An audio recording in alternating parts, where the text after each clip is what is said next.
Wah,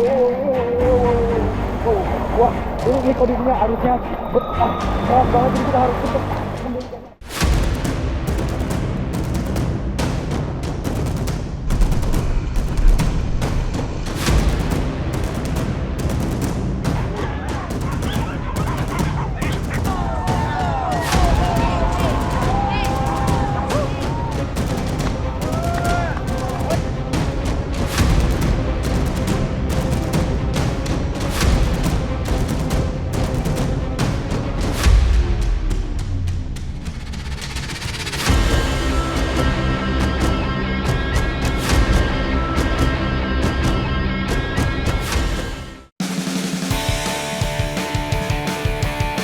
Petualangan saya di akhir pekan ini terasa lebih spesial. Bersama dengan Sam Taylor, saya akan mengeksplor kekayaan tanah Priangan, Sumedang.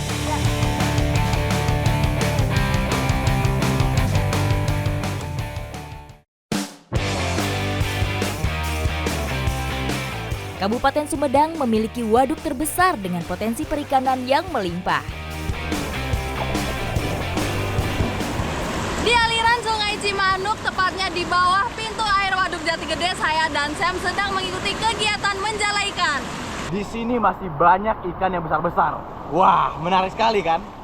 Ikuti jejak saya, jejak petualang. Pintu air Jati Gede telah menjadi primadona bagi masyarakat Sumedang dengan keindahan alam dan keberagaman jenis ikan. Pintu air ini tidak hanya menjadi infrastruktur penting dalam pengelolaan sumber daya air, tetapi juga destinasi menarik bagi para pemancing dan penjala ikan. Ikan-ikan di sini utamanya berasal dari Waduk Jati Gede yang memang terkenal sebagai habitat berbagai macam jenis ikan tambang. Nah, karena di sungai ini tuh dalam, jadi jaringnya ini panjang sekali. Ini bisa dilihat talinya aja sampai ngekumpul kayak gini. Nah, setelah ditebar jaringnya, kita tunggu sekitar 1 menit baru nanti kita tarik.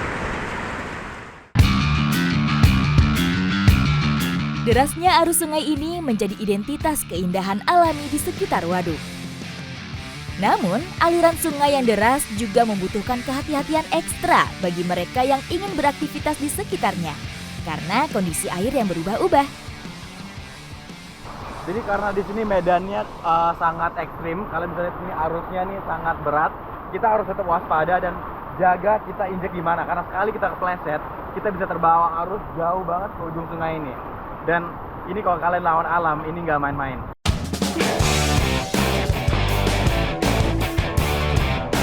Tidak semua perairan di pintu air ini bisa dijadikan tempat memancing. Tingkatan pertama dengan kedalaman mencapai 18 meter merupakan zona merah untuk aktivitas apapun.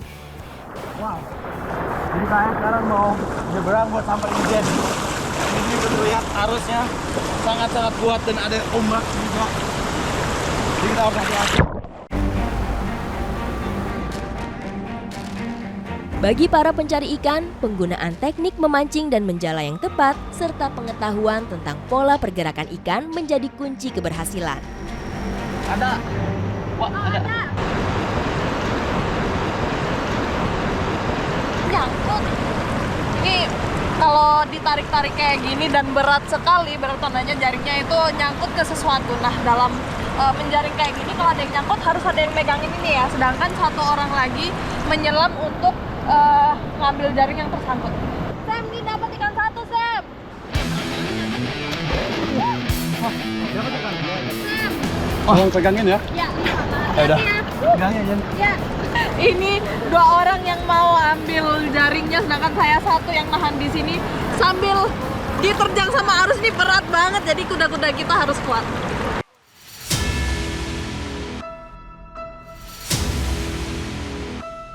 Namun, perlu diingat bahwa keselamatan selalu menjadi prioritas utama.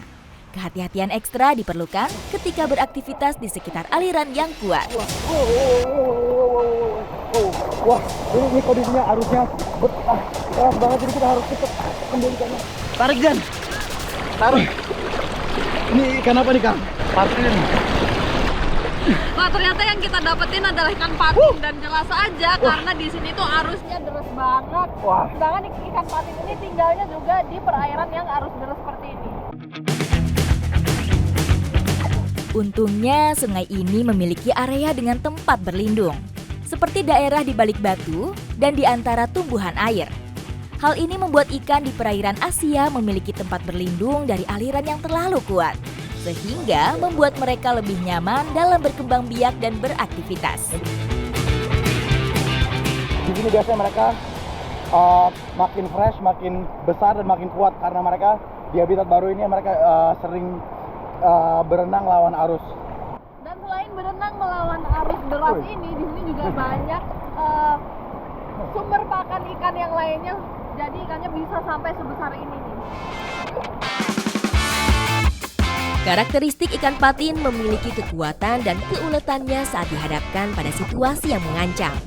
Ketika ditangkap, ikan yang mendapatkan julukan hiu air tawar ini dapat seketika merespons dengan gerakan yang cepat dan kuat. Hal ini dapat membahayakan pemancing, karena ketika memberontak, ikan patin dapat mengakibatkan luka serius. Setelah ikan tertangkap, kami segera menggulung jala untuk mengurangi resiko tersebut.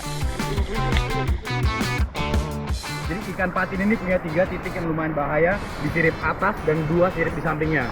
Kalau misalnya di sini ini lumayan tajam juga, dan karena sirip atasnya ini lumayan besar juga, banyak warga panggil ini ikan hiu air tawar. Nah, ini kita dapat ikan patinnya, beratnya itu 3-4 kilo. Pokoknya di sini itu banyak banget ikan patin yang besar-besar. Nah, semoga habis ini kita dapat lagi. Dan kalau nggak salah ikan patin bisa sampai sebesar 50 kilo ya Kang ya? Hah? Itu serius? Iya. Jadi ini masih termasuk lumayan kecil. Jadi kita harus cari lagi yang lebih besar. Let's go! Ayo Kang. Trek guys, trek, bantu. Sepertinya ini hari keberuntungan kami. Lagi-lagi saya, Sam, dan kawan-kawan mendapatkan strike.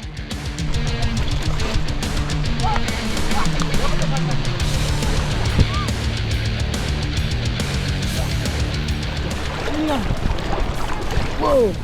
Ikan patin kembali kami dapat. Kali ini ukurannya lebih besar dari sebelumnya, yaitu antara 8 hingga 9 kilo. Strike lagi! Wah, benar-benar kita hari ini lucky banget karena bisa dapetin ikan patin kedua yang besar banget. Wah. Jadi kita sangat-sangat beruntung karena sebenarnya ikan patin ini ikan nokturnal. Mereka tidur di siang hari dan keluar di malam.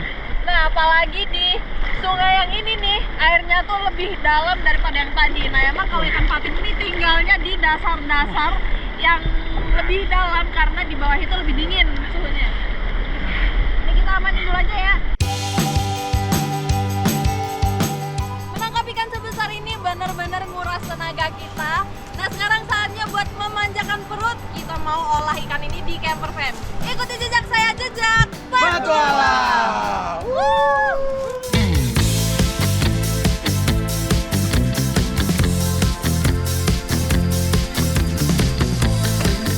Seneng banget bisa masak ikan sebesar ini, dan ini ikannya juga udah dibagi dua. Yang satu mau saya masak menjadi masakan ala Jawa Barat, sedangkan Sam mau masak dengan cara survival. Kita lihat nanti mana yang lebih enak. Saya memilih bagian kepala untuk diolah hari ini. Rasanya akan lebih nikmat jika dipadukan dengan kuah kaya bumbu. Sedangkan Sam memilih untuk menggunakan bagian buntutnya agar lebih cepat matang ketika dibakar. Perapian yang dibuat Sam kali ini disebut hybrid fire, salah satu teknik yang biasa diaplikasikan untuk api unggun. Saat ini saya lagi membuat perapian dengan teknik survival. Jadi di sini saya lagi susun 3 batang kayu yang lumayan besar di tengah, dan di sampingnya aku bantu dengan beberapa batang-batang medium. Dan ini aku pakai buat menghentikan salur udara masuk ke tengah dan mematikan apinya. Jadi sebelum saya mulai apinya, saya perlu daun-daun kering lumayan banyak, dan ini adalah yang paling penting buat menyalakan api. Jadi ini bakal saya taruh di tengah. Habis itu saya bakal taruh kayu-kayu yang sudah saya potong di atasnya. Jadi kita mulai dari yang paling kecil dan kering, terus kita susun dengan makin gede sampai ini sudah lumayan full. Jadi apinya bakal menyala dari bawah, dan saluran udara cuma ada dari bawah ke atas. Jadi samping-samping ini bakal saya tutup. biar apinya lebih efektif. Seperti ini. Pengolahan ala survival seperti ini tidak memerlukan banyak bumbu, karena aroma asap dari arang kayu akan memberikan sensasi yang khas, sekaligus meluruhkan lemak sehingga mengeluarkan rasa gurih umami.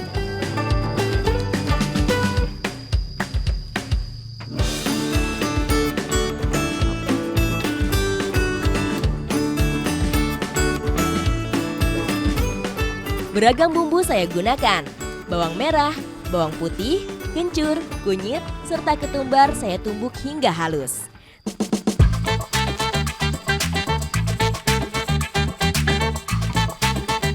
Sementara saya meracik bumbu, Sam pun gak mau ketinggalan, menyiapkan daun pisang untuk membungkus ikan.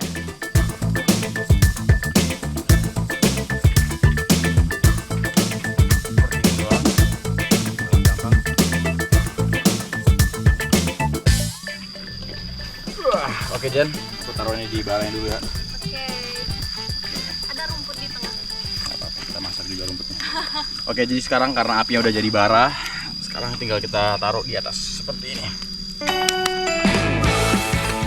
Setelah menghaluskan bumbu, saya melanjutkannya dengan menumis bawang bombay hingga layu. Kemudian tambahkan bumbu halus, juga serai dan daun salam. Setelah bumbu matang, tuangkan air dan tambahkan gula merah serta lada.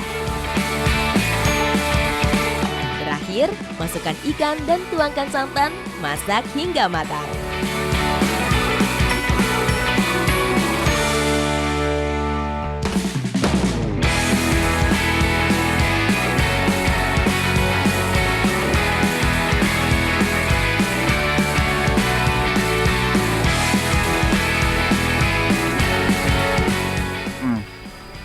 Gimana? Wow Jen, Enak banget ya? ini benar-benar luar biasa banget.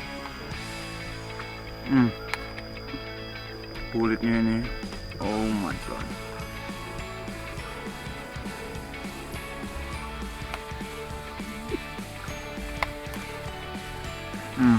Nah, ini benar-benar enak loh. Ya. Meski dengan bumbu sederhana, olahan kali ini bercita rasa luar biasa. Rasa gurih dari lemak yang meleleh membuat daging ikannya kaya akan rasa. Apalagi ada aroma smoky yang semakin menambah lezatnya hidangan.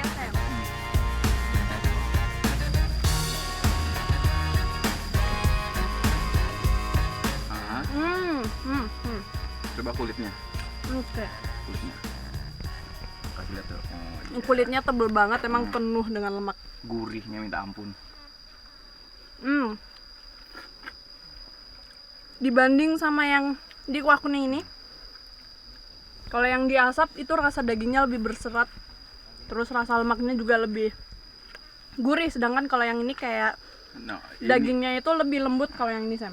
Iya, karena itu udah dicampur dengan ini kan. Dengan pakai api kuahnya, yang panas. terus panas banget. Yang ini tuh jadinya lebih lembut. Dibandingkan dengan masakan Sam, olahan saya punya rasa yang berbeda. Kuahnya yang creamy menambahkan kesan gurih dan lembut pada daging ikan. Oke. Langsung aja. Oke. Oh, panas banget. Panas ya? Oke. Jadi ini punggungnya dan ini perutnya. Aku bakal coba dua-duanya sekarang. Kayak lebih enak perutnya deh. Lebih suka perut ya? Lebih rich in flavor. Lebih gurih rasanya, lebih. Aku nggak pernah rasa ini di ikan sebelumnya. Oh ya? Kalau menurut aku ya emang aku harus akuin masakannya Sam jauh lebih enak, apalagi dimasaknya natural ya, tanpa Yoi. bumbu macam-macam. Ikuti jejak saya, jejak Petualang. Coba makan. Oh, pahit. Kamu Ya, kasih dia aku kebakaran. arang.